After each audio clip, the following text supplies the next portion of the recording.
waje hano unaniwe, birashoboka ko waje hano ucitse intege, ariko ndagira mubwire ko hagaragara itangiriro, hagaragara différence entre avant et après.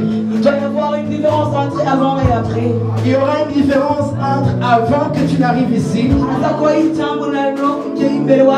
et après quand tu vas repartir ici.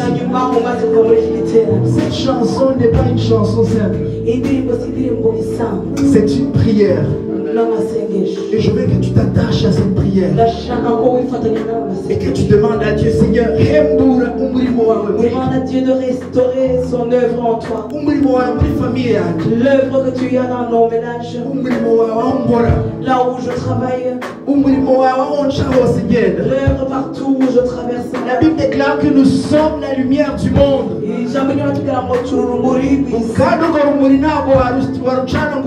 Et tu ne peux pas cacher cette lumière. Le monde a besoin de ta lumière. Ici, pour que ça puisse. Restauration. Il nous faut une restauration. Il doit y avoir une restauration. Yerusha, c'est le temps que Dieu nous donne pour restaurer nos vies. Yerusha ni kiraro Imana iduhaye kugira ngo twinjire muri dimension ya restauration. Reka tuvugire hamwe duti